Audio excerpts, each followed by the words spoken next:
आज हम एक ऐसी यात्रा पर चल रहे हैं जो हमें ले जाएगी हजारों साल पीछे, मिस्र की प्राचीन सभ्यता के दिल में।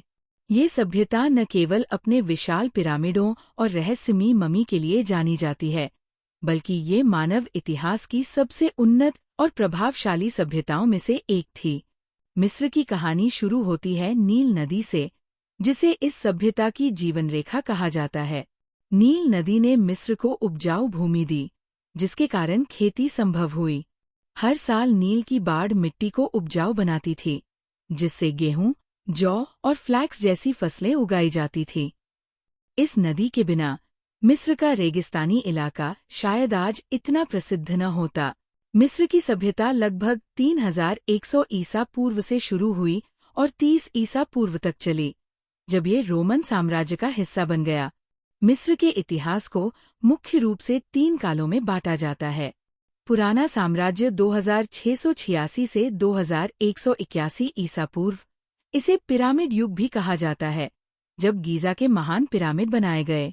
मध्य साम्राज्य 2055 से 1650 ईसा पूर्व, इस काल में कला, साहित्य और व्यापार का विकास हुआ।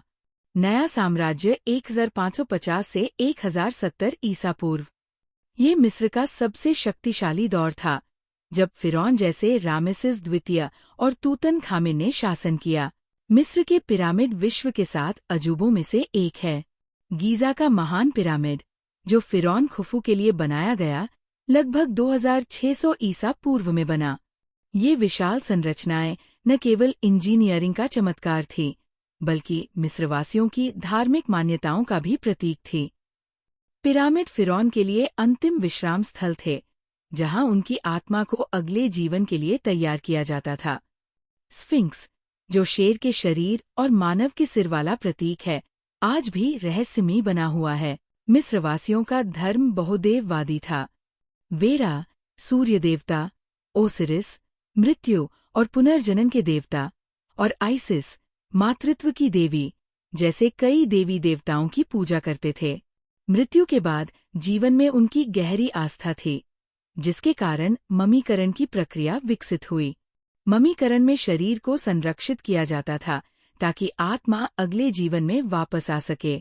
इस प्रक्रिया में 70 दिन लगते थे और इसमें विशेष तेलों, नमक और राल का उपयोग होता था। मिस्र की कला और लेखन प्रणाली उनकी सभ्यता का एक और आश्चर्यजनक पहलू थी। हाइरोग्लिफ्स, जो चित्रों और प्रतीकों से बनी लेखन प्रणाली थी, का उपयोग मंदिरों, स्मारकों और पेपिरस पर किया जाता था। मिस्रवासियों ने पेपिरस, एक प्रकार का प्राचीन कागज, बनाया जिस पर इतिहास, धार्मिक ग्रंथ और दैनिक जीवन के रिकॉर्ड लिखे जाते थे। उनकी कला में रंगीन चित्र और मूर्तियां थीं, जो उनके जीवन और विश्वासों को दर्शाती थी। मिस्र का समाज एक पिरामिड जैसी संरचना पर आधारित था, जिसमें सबसे ऊपर फिरौन थे, जिन्हें जीवित देवता माना जाता था। उनके नीचे पुजारी, कुलीन वर्ग और फिर किसान, कारीगर और दास आते थे। फिरौन का शासन कानून, धर्म और युद्ध पर आधारित था। प्रसिद्ध फिरौन जैसे हतशेप्सुत, जो मिस्र की पहली महिला शासक थीं, और रामेसिस द्वितीय, जिन्होंने विशाल मंदिर बनवाए, ने मिस्र को शक्तिशाली बनाया।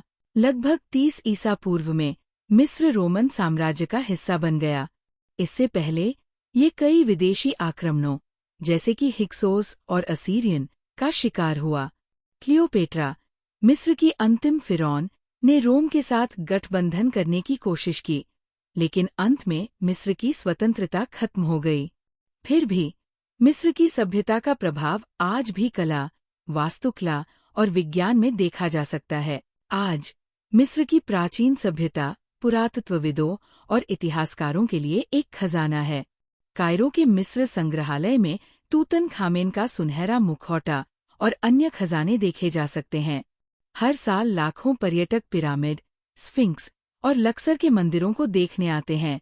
मिस्र की सभ्यता हमें ये सिखाती है कि मानव की रचनात्मकता और दृढ़ता समय की सीमाओं को पार कर सकती है।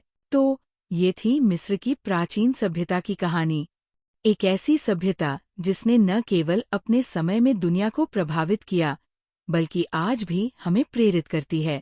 इस यात्रा में हमने नील नदी से लेकर पिरामिडों तक और ममी से लेकर हाइरोग्लिफ्स तक इस सभ्यता के हर पहलू को देखा।